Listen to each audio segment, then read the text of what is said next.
Welcome to Rishes academy. நம்ம today Dinamani newspaper analysis பார்க்கலாம். புதிய வருமான வரி விதிப்பில் சலுகைகள். மத்திய நிதியமைச்சர் 2024க்கான பட்ஜெட்டை தாக்கல் பண்ணியிருக்காங்க. இதில் இன்கம் டேக்ஸ் பற்றி சொல்லியிருக்காங்க.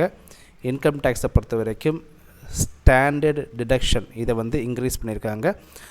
முன்னாடி 50,000 இருந்தது, தற்போது இதை 75,000 இன்க்ரீஸ் பண்ணியிருக்காங்க. அதே மாதிரி பென்ஷன் வாங்குறவங்களை பொறுத்த வரைக்கும் பார்த்திங்கன்னா இந்த ஸ்டாண்டர்ட் டிடக்ஷன் முன்னாடி 15,000 இருந்தது, தற்போது இதை 25,000 இன்க்ரீஸ் பண்ணியிருக்காங்க. தென் நிறைய மாற்றங்கள் இந்த பட்ஜெட்டில் கொண்டு வந்திருக்காங்க. எஸ்பெஷலி பார்த்திங்கன்னா தங்கம் வெள்ளி இதோடைய சுங்க வரியை பார்த்திங்கன்னா 15%இருந்து 6% குறைச்சிருக்காங்க. அண்ட் ஏஞ்சல் வரி, ஏஞ்சல் டேக்ஸ்னு சொல்லுவாங்க. ஏஞ்சல் டேக்ஸ், இந்த டேக்ஸ் பார்த்திங்கன்னா ஸ்டார்ட் அப் புதிய நிறுவனங்கள் கொடுக்கக்கூடிய ஒரு டேக்ஸ். இந்த ஏஞ்சல் டேக்ஸை டோட்டலி ரத்து பண்ணியிருக்காங்க. தென் ஆந்திர தலைநகர் அமராவதி இந்த இன்ஃப்ராஸ்ட்ரக்சரை டெவலப் பண்ணுறதுக்காக 15,000 கோடி இன்வெஸ்ட்மெண்ட் பண்ண போகிறாங்க. இதற்கான நிதியையும் கொடுக்க போகிறதா இந்த பட்ஜெட்டில் சொல்லியிருக்காங்க. பீகார் இதில் ஹைவேஸ் டெவலப்மெண்ட்டை பொறுத்த வரைக்கும் 26,000 கோடி நிதி ஒதுக்கீடு பண்ணியிருக்காங்க. பீகார் வெள்ள நிவாரணப் பணிகளுக்கு 11,500 கோடி ஒதுக்கீடு பண்ணியிருக்காங்க. தென் இன்கம் டேக்ஸை பொறுத்த வரைக்கும் பார்த்திங்கன்னா முதல் 3 லட்சத்துக்கு டேக்ஸ் எதுவும் கிடையாது. 3 lakhs to 7 lakhs வரைக்கும் டேக்ஸ் 5%. 7 lakhs to 10 lakhs வரைக்கும் income tax 10%. 10 lakhs to 12 lakhs வரைக்கும் இன்கம் டேக்ஸ் பார்த்திங்கன்னா 15%. 12 லட்சம் முதல் 15 லட்சம் வரைக்கும் இன்கம் டேக்ஸ் 20%. 15 lakhsக்கு மேலே வருமானம் வாங்கக்கூடிய மக்களுக்கு 30% டேக்ஸ் விதிச்சிருக்காங்க இந்த பட்ஜெட்டில். ஸோ இதை பார்த்துக்கோங்க. 3 லட்சம் வரைக்கும் எந்த டேக்ஸும் கிடையாது. இந்த பட்ஜெட்டை பொறுத்த வரைக்கும் விலை குறையும் உயரும் பொருட்கள் பற்றி இதில் கொடுத்துருக்காங்க. விலை குறையும் பொருட்களை பொறுத்த வரைக்கும் தங்கம், வெள்ளி, platinum, palladium, osmium, ruthenium, iridium இந்த மாதிரிப்பட்ட உலோகங்கள் எல்லாமே விலை குறையும் பொருட்களாக இந்த பட்ஜெட்டில் சொல்லியிருக்காங்க. தென் மொபைல் ஃபோன், புற்றுநோய் மருந்துகள், எக்ஸ்ரே இயந்திர உதிரிப்பாகங்கள், அனைத்து வகையான இயற்கை மணல், நீர்வாழ் உயிரினங்களுக்கான தீவனம், குவாட்ஸ் இந்த பொருட்கள், ஜவுளி தயாரிப்புகள். ஸோ இந்த மாதிரி பொருட்கள் எல்லாமே பார்த்திங்கன்னா விலை குறையும் பொருட்களாக பட்ஜெட்டில் சொல்லியிருக்காங்க. இதோட டேக்ஸ் எல்லாமே குறைச்சிருக்காங்க, சுங்க வரியும் குறைச்சிருக்காங்க. விலை உயரும் பொருட்களை பொறுத்த வரைக்கும் பிளாஸ்டிக், சூரிய மின்கல அமைப்பு, தென் ஆய்வக ரசாயனங்கள், தென் பூங்காக்களில் பயன்படுத்தப்படும் பெரிய குடை. ஸோ இதெல்லாமே பார்த்திங்கன்னா இதோடைய சுங்க வரியை இன்க்ரீஸ் பண்ணியிருக்காங்க. இதனால் இதோடைய விலை உயரும்ங்கிறத பட்ஜெட்டில் இன்டைரக்ட்லி சொல்லியிருக்காங்க.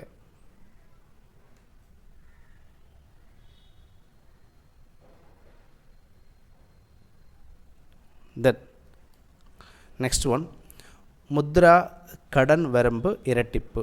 முத்ரா கடன் வரம்பை இன்க்ரீஸ் பண்ணியிருக்காங்க. முன்னாடி மேக்ஸிமம் லிமிட் 10 lakhs ஆயிருந்தது, தற்போது இந்த மேக்ஸிமம் லிமிட்டை 20 லட்சமாக இன்க்ரீஸ் பண்ணியிருக்காங்க இந்த பட்ஜெட்டில். தென் பாதுகாப்புத்துறைக்கு ரூபாய் 6.21 லட்சம் கோடி ரூபாய் நிதி ஒதுக்கீடு பண்ணியிருக்காங்க. ஸோ இது டோட்டல் பட்ஜெட்டை பொறுத்த வரையும் பார்த்திங்கன்னா 12.9%. ஸோ டோட்டல் எவ்வளோ பார்த்திங்கன்னா 12.9% டிஃபென்ஸுக்காக நிதி ஒதுக்கீடு பண்ணியிருக்காங்க.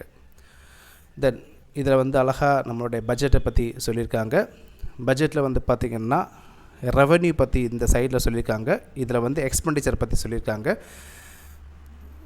ஸோ இதில் ரெவென்யூ பொறுத்த வரையும் பார்த்திங்கன்னா கடன் தொகை 27%, நிறுவன வரி 17%, வருமான வரி 19%, சுங்க வரி 4%, கலால் வரி 5%, சரக்கு மற்றும் சேவை வரி 18%, வரிசாரா வருவாய், இதை வந்து நான் டேக்ஸ் ரெவன்யூன்னு சொல்லுவாங்க, 9%. கடன்சாரா மூலதன வரவு 1%. ஸோ இதில் வந்து பார்த்திங்கன்னா அதிகப்படியான வருவாய் வந்து பார்த்திங்கன்னா கடன் தொகையிலேருந்து வந்திருக்கு. தென் இன்கம் டேக்ஸில் வந்து பார்த்திங்கன்னா 19%. தென் சர்வீஸ் டேக்ஸை பொறுத்த வரைக்கும் 18%. ஸோ இந்த மாதிரி வந்து சென்ட்ரல் கவர்மெண்ட்டுக்கு ரெவன்யூ வந்திருக்கு. தென் எக்ஸ்பெண்டிச்சரை பொறுத்த வரைக்கும் பார்த்திங்கன்னா மத்திய அரசு திட்டங்கள் 16%, மத்திய அரசின் நிதி உதவி திட்டங்கள் 8%, வட்டி செலுத்து தொகை அதாவது இன்ட்ரெஸ்ட் பே பண்ணுவாங்க இல்லை, கடன் வாங்குறதுக்கான இன்ட்ரெஸ்ட்டை வந்து சென்ட்ரல் கவர்மெண்ட் பே பண்ணுவாங்க, இது 19%. டிஃபென்ஸுக்கு வந்து 8%, மானியங்கள் 6%, நிதி ஆணையம் மற்றும் பிற நிதி ஒதுக்கீடு 9%, மாநிலங்களுக்கான வரி பகிர்வு 21%, ஓய்வூதியம் 4%, இதர செலவினம் 9%. ஸோ இதெல்லாமே பார்த்துக்கோங்க. இதில் வந்து பார்த்திங்கன்னா அதிகமாக எது இருக்குது பார்த்திங்கன்னா ஸ்டேட்டுக்கு கொடுக்கக்கூடிய ஷேர், இது வந்து 21%. அண்ட் அதே மாதிரி இன்ட்ரெஸ்ட் பேமெண்ட், சென்ட்ரல் கவர்மெண்ட் வந்து கடன் வாங்குவாங்க இல்லையா, அதற்கு இன்ட்ரெஸ்ட் பே பண்ணுவாங்க இல்லையா, அந்த இன்ட்ரெஸ்ட் வந்து பார்த்திங்கன்னா அப்ராக்சிமேட்லி 19% இருக்குது, 19% இருக்குது. ஸோ இது வந்து மிக அதிக செலவாக இருக்குது. இந்த நெக்ஸ்ட் ஒன், விளையாட்டுத்துறைக்கு 3442 கோடி ஒதுக்கீடு பண்ணியிருக்காங்க.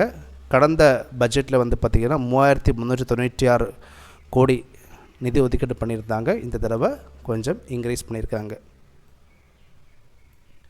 தென் ஊரக மேம்பாட்டு அமைச்சக நிதி 12% அதிகரிப்பு. ஸோ லாஸ்ட்டு பட்ஜெட்டில் வந்து பார்த்திங்கன்னா 1.57 லட்சம் கோடி இருந்துச்சு, தற்போது வந்து 1.77 லட்சம் கோடி நிதி ஒதுக்கீடு பண்ணியிருக்காங்க. 3 வகையான புற்றுநோய் மருந்துகளுக்கு சுங்க வரி விலக்கு அளிச்சிருக்காங்க இந்த பட்ஜெட்டில். தென் ரொம்ப ரொம்ப இம்பார்ட்டன்ட் என்னென்னு பார்த்திங்கன்னா இந்த ஹெல்த்து சுகாதாரத்துறை பொறுத்த வரைக்கும் 90,958 கோடி ஒதுக்கீடு பண்ணியிருக்காங்க. கடந்த பட்ஜெட்டை கம்பேர் பண்ணும்போது இது 12% இன்க்ரீஸ் பண்ணியிருக்காங்க. கடந்த பட்ஜெட்டில் 80,517 கோடி இன்வெஸ்ட்மெண்ட் பண்ணியிருந்தாங்க, ஒதுக்கீடு பண்ணியிருந்தாங்க. ஸோ இந்த தடவை வந்து பார்த்திங்கன்னா 12% இன்க்ரீஸ் பண்ணியிருக்காங்க இந்த பட்ஜெட்டில். தென் நெக்ஸ்ட் ஒன், இதை நம்ம ஆல்ரெடி பார்த்துட்டோம், தங்கம் வெள்ளி கைபேசிகளுக்கான சுங்க வரி குறைப்பு. ஸோ தங்கம் வெள்ளி மொபைல் ஃபோன் இதோடைய சுங்க வரி டிக்ரீஸ் பண்ணியிருக்காங்க, குறைச்சிருக்காங்க. அண்ட் அதே மாதிரி முக்கிய தாதுகளுக்கு 100% விலக்கு அளிச்சிருக்காங்க இந்த பட்ஜெட்டில். எஸ்பெஷலி மின்சார கார்கள், காற்றாலை தயாரிப்பில் முக்கிய பங்கு வகிக்கும் கோபால்ட், லித்தியம், நிக்கல் இதற்கெல்லாமே வந்து பார்த்திங்கன்னா 100% விலக்கு அளிச்சிருக்காங்க வரியில். தென் மீன் தீவன வரி பார்த்திங்கன்னா 5% குறைச்சிருக்காங்க. ஸோ இந்த டேக்ஸ் குறைச்சதெல்லாமே எக்ஸாம் பாயிண்ட் ஆஃப் வியூவில் பார்த்துக்கோங்க. ஸோ தங்கம் வெள்ளி மொபைல் ஃபோனுடைய சுங்க வரியை குறைச்சிருக்காங்க. தென் பிஎஸ்என்எல் இதோடைய இன்ஃப்ராஸ்ட்ரக்சரை டெவலப் பண்ணுறதுக்காக 82,916 கோடி முதலீடு பண்ண போகிறாங்க. ஸோ இதுக்கு நிதி ஒதுக்கீடு பண்ணியிருக்காங்க. தென் வெளிநாட்டு நிறுவனங்களுக்கான பெரு நிறுவன வரி விகிதம், இதை பார்த்துக்கோங்க. பெரு நிறுவன வரி விகிதம் 40%லிருந்து 35% குறைச்சிருக்காங்க. வெளிநாட்டு நிறுவனங்களுக்கான பெரு நிறுவன வரி விகிதம் 35% குறைச்சிருக்காங்க. தென் வேளாண் துறைக்கு வந்து பார்த்திங்கன்னா அக்ரிகல்ச்சர் மினிஸ்ட்ரிக்கு 1.52 லட்சம் கோடி நிதி ஒதுக்கீடு பண்ணியிருக்காங்க.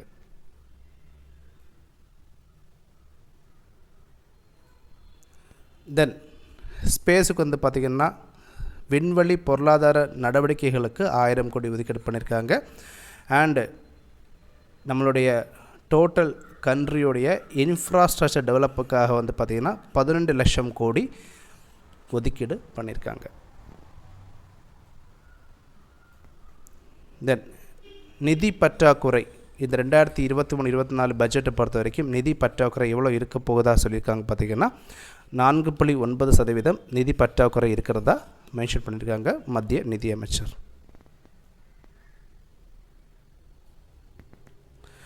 தென் உயர்நீதிமன்றம் ஒரு தீர்ப்பு சொல்லியிருக்காங்க, கற்பித்தலை தவிர பிற பணிகளில் ஆசிரியர்களை ஈடுபடுத்தக்கூடாது என்கிறத வந்து உயர்நீதிமன்றம் ஒரு தீர்ப்பாக சொல்லியிருக்காங்க. ஸோ டீச்சர்ஸை பொறுத்த வரைக்கும் பார்த்திங்கன்னா நிறைய வேலைகள் கொடுக்குறாங்க. கவர்மெண்ட் ஸ்கூல்ஸ்லேயே நிறைய வேலைகள் கொடுக்குறாங்க. ஹெட் மாஸ்டரே வந்து பார்த்திங்கன்னா நிறைய வேலைகள் கொடுக்குறாங்க. இதில் வந்து என்ன விஷயம் சொல்லியிருக்காங்க பார்த்திங்கன்னா, கம்ப்யூட்டர்ஸ் வந்து திருட்டு போன விஷயத்தில் வந்து டீச்சர்ஸுக்கு நிறைய டியூட்டிஸ் கொடுத்துருக்காங்க. ஸோ இந்த சிச்சுவேஷனில் உயர்நீதிமன்றம் என்ன சொல்லியிருக்காங்க பார்த்திங்கன்னா, டீச்சர்ஸ் வந்து டீச்சிங் டியூட்டியை மட்டும் தான் பண்ணணும், பாக்கி வேலைகள் எதுவுமே வந்து அவங்கள ஃபோர்ஸ் பண்ணக்கூடாதுங்கிறத உயர்நீதிமன்றம் தீர்ப்பாக மென்ஷன் பண்ணியிருக்காங்க. தென் உச்சநீதிமன்றம் நீட் தேர்வு ரத்து இல்லைங்கிறத தீர்ப்பாக கொடுத்துருக்காங்க. நெக்ஸ்ட் ஒன், மரபணு மாற்றப்பட்ட கடுகு பரிசோதனைக்கு எதிரான வழக்கு, உச்சநீதிமன்ற நீதிபதிகள் மாறுபட்ட தீர்ப்பு. இந்த மரபணு மாற்றப்பட்ட கடுகு இதோட நேம் என்னென்னு பார்த்தீங்கன்னா DMH11 gene modified crops, genetically modified crops. இந்த ஜெனட்டிக்கலி மாடிஃபைடு கிராப்ஸை பொறுத்த வரைக்கும் இதற்கு வந்து பெர்மிஷன் கொடுக்கக்கூடிய அமைப்பு எதுன்னு பார்த்திங்கன்னா ஜெனட்டிக்கலி என்ஜினியரிங் அப்ரைசல் கமிட்டி. இந்த genetically engineering appraisal committee environmental protection act 1986 பிரகாரம் இந்த கமிட்டியை கொண்டு வந்திருக்காங்க. ஒன்ஸ் இவங்க பெர்மிஷன் கொடுத்தா மட்டும்தான் இந்த ஜெனட்டிக்கலி மாடிஃபைடு கிராப்ஸை வந்து ஃபார்மர்ஸால் கல்டிவேஷன் பண்ண முடியும்.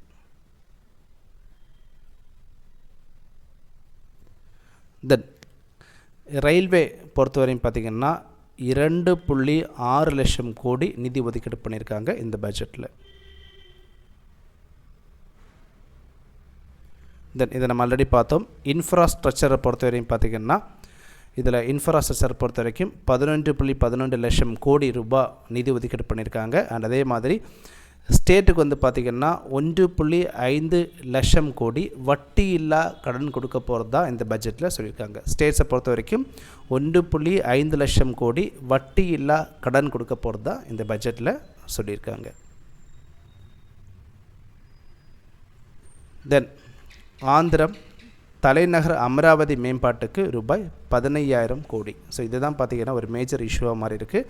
ஆந்திர பிரதேஷ், பீகாருக்கு வந்து பார்த்திங்கன்னா அதிக நிதி ஒதுக்கீடு பண்ணியிருக்காங்க இந்த பட்ஜெட்டில். இதற்கான ரீசன் உங்களுக்கு தெரிஞ்சிருக்கும்.